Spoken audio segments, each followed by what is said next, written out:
Mostrai-me, ó Senhor, vossos caminhos e fazei-me conhecer a vossa estrada. Os caminhos do Senhor são misteriosos. Os planos do Senhor são, por definição, inacessíveis, imperscrutáveis, insondáveis, porque Deus assim o é. Quem pode conhecer a vontade do Senhor, senão aquele que habita com o Senhor, que é Deus com ele, aquele que veio de Deus, aquele que veio do Pai, aquele que tem a mesma natureza do Pai, Jesus Cristo, o Verbo que se fez carne, deu-nos a conhecer a vontade do Pai. O Senhor nos mostra os caminhos que devemos percorrer. O Senhor nos revela a estrada que devemos trilhar. Mais concretamente, as decisões que devemos tomar, as palavras que devemos dizer, a nossa postura diante de determinadas pessoas, de determinados acontecimentos, porque Ele é bom. Essa é a razão pela qual o salmista, confiando, afirma: vossa verdade me conduza e me oriente, porque sois o Deus da minha salvação. Aguardamos na liturgia da igreja o nascimento de Jesus segundo a carne. O Verbo que se fez carne veio habitar no seio de uma humanidade que precisa conhecer o caminho, que precisa trilhar a estrada, que precisa seguir rumo ao próprio Deus, coisa que não ficou bem clara depois do pecado. O pecado introduziu na nossa convivência humana uma perturbação de tal natureza que a nossa inteligência ficou confusa e a nossa vontade ficou debilitada. O homem, com todas as suas capacidades, com todas as suas potencialidades, não obstante as grandes coisas que ele é capaz de fazer, continua a ser alguém extremamente carente, desorientado, perturbado, fragilizado. E temos uma prova disso no Evangelho que nós acabamos de ouvir. O Evangelho que acabamos de ouvir, ao mesmo tempo, revela a astúcia de quem quer passar uma rasteira em nosso Senhor e revela também a reação de nosso Senhor, pronta, imediata e igualmente astuciosa. Há uma imagem pouco citada, pouco comentada, ilustrada por nosso Senhor, que nos pede: sede mansos como as pombas e prudentes como as serpentes. Logo em seguida, nosso Senhor diz: eis que eu vos envio como cordeiros no meio de lobos. Ser-vos-á dada uma sabedoria do alto, que os vossos adversários não conseguirão contestar, não conseguirão refutar. O tema da liturgia de hoje é a nossa postura diante dos malvados, dos perversos, daqueles que se aproximam de cada um de nós com muitas más intenções, para nos testar, para nos sondar, para nos levar a cairmos em contradição, para nos prejudicar. E o Verbo que se fez carne vem nos ajudar com o seu próprio exemplo a enfrentar tais pessoas, a nos sairmos bem de tais situações. As chamadas saias justas, os chamados acontecimentos imprevistos, inusitados, que nos colocam por vezes na parede, que nós sabemos é uma ocasião que o inimigo está preparando, armando, arquitetando para nos levar à ruína, para nos prejudicar. O Senhor é piedade e retidão, reconduz ao bom caminho os pecadores, dirige os humildes na justiça, e aos pobres ele ensina o seu caminho. Assim termina o salmo de hoje. Portanto, vamos direto a essas situações constrangedoras, tendo como parâmetro o lamentável acontecimento de nosso Senhor Jesus Cristo, que se encontra com os sumos sacerdotes e anciãos do povo. Jesus prega com sabedoria, realiza milagres que despertam exultação, admiração nas pessoas. E isso deixa os seus adversários inquietos. Como eles não podem contestar o óbvio, isto é, o que todo mundo está vendo, lembram daquele ditado? Contra fatos não há argumentos? Pois bem, já que eles não podem argumentar contra aquilo que eles viram, os milagres prodigiosos, as maravilhas que encantavam as pessoas, a pregação maravilhosa de Jesus, foram buscar na causa, na origem do que Jesus estava fazendo, na motivação, algo para perturbar nosso Senhor. Com que autoridade fazes estas coisas? Uma análise atenta dessa pergunta já conclui que ela é estúpida, que ela é ridícula, que ela é patética. Se é um milagre, se é algo que a razão não consegue explicar, qual é a necessidade de perguntar com que autoridade?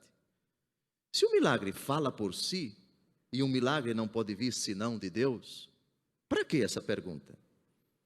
Portanto, a gente já percebe na maldade uma contradição interna. A maldade, ela é contraditória. Se analisarmos bem, nós pegamos o fio da meada, isso não é de Deus. Esse tipo de raciocínio não procede do alto. Com que autoridade? Ora, o que eles esperavam de nosso Senhor Jesus Cristo? A pergunta foi inteligente, astuciosamente inteligente. Se ele responder que é com a autoridade de Deus, nós vamos prendê-lo, vamos lapidá-lo, porque ele estará se fazendo igual a Deus. Se ele disser que não é autoridade de Deus, mas a autoridade dele, então é um farsante. Então é um embusteiro. Então é um mago, um adivinho, alguma coisa assim. Qualquer tipo de resposta poderia complicar nosso Senhor. Lembram de outra pergunta desses mesmos sem-vergonhas? Em determinada situação eles disseram, é lícito ou não pagar o imposto a César? Se Jesus dissesse que sim, é colaboracionista, está do lado dos romanos. Se dissesse que não, está desobedecendo a Roma. Vamos pegá-lo de qualquer jeito. Jesus nem disse que sim, nem disse que não. Dai a César o que é de César e a Deus o que é de Deus. Quem disse que diante de uma saia justa só há duas alternativas? Sempre há uma outra alternativa. E nosso Senhor aqui não vai responder, senão com uma outra pergunta. Jesus responde na mesma moeda. Jesus responde com a mesma astúcia. Jesus aqui é maravilhosamente atrevido. Jesus reage com uma força, com uma intensidade à altura, só que para o bem. Isso não é vingança. Isso não é a reação instintiva vingativa, não. Também eu vos farei uma pergunta. Se vós me responderdes, também eu vos direi com que autoridade faço estas coisas. De onde vinha o batismo de João? Do céu ou dos homens? E eles foram forçados a refletir. Agora foi ele que nos colocou em saia justa. Se dissermos que foi do céu, ele nos dirá, por que não acreditaste nele? Se dissermos dos homens, temos medo do povo, pois todos têm João Batista na conta de profetas. Então eles responderam a Jesus, não sabemos. Aqui eles estão mentindo, porque eles sabem. Eles sabem que João Batista vem de Deus, que o batismo de João procede do alto. Eles temiam João Batista. Era um profeta respeitadíssimo. Não sabemos. Jesus, então, ao desmascará-los, ao pegá-los na própria astúcia, conclui o diálogo dizendo, eu também não vos direi com que autoridade faço estas coisas. Há um aspecto muito interessante da conclusão desse evangelho. Jesus, que não atende a determinados pedidos. Jesus que não faz os nossos gostos. Jesus que não responde às nossas inquietações, porque por vezes elas são descabidas, atrevidas, insolentes. Coisas do tipo: meu Deus, por que o Senhor quis isto? Meu Deus, por que o Senhor não me dá aquilo? Por que o Senhor não atende a minha súplica? Por que o Senhor não deu o emprego à pessoa que tanto precisa? Por que o Senhor não deu tal coisa, já que eu peço tanto? É preciso que nós estabeleçamos um limite nos nossos questionamentos a nosso Senhor Jesus Cristo. O Verbo que se fez carne veio para nos dar, antes de tudo, a si. Não veio para atender aos nossos pedidos, salvo se aquilo que pedirmos for do seu agrado. João capítulo 14, versículo 14. Tudo o que pedirdes em meu nome, eu vos-lo concederei. Mas atenção, o que pedirdes em meu nome, pedir em nome de Jesus, é pedir com a autoridade de Jesus, é pedir segundo a vontade de Jesus. Esse é o pedido que sempre é aceito. Todavia, é preciso pedir com as devidas disposições que o próprio Jesus colocou na prece do Jardim das Oliveiras. Se possível, afasta de mim este cálice, todavia não se faça a minha, mas a tua vontade. Uma última palavra da primeira leitura de hoje é uma profecia de Balaão, que viveu no século 16 ou 17 antes de Cristo. Essa profecia tem importância por causa da alusão que ela faz à vinda do Messias. Eu o vejo, mas não agora, e o contemplo, mas não de perto. Uma estrela sai de Jacó, um cetro se levanta de Israel. Os profetas tiveram esse privilégio, eles anteviram as coisas futuras, falaram delas em tons cifrados, misteriosos, e graças às profecias, Israel alimentou a sua convicção de que um dia viria o Salvador. Amados, concluamos esta homilia olhando para nosso Senhor Jesus Cristo. Veio para os que estavam no mundo, veio para os seus não o receberam, não o acolheram. Não tenhamos a ingenuidade de pensar que o Natal provoca sentimentos de paz e de harmonia em todos. De forma alguma. E convém que seja assim.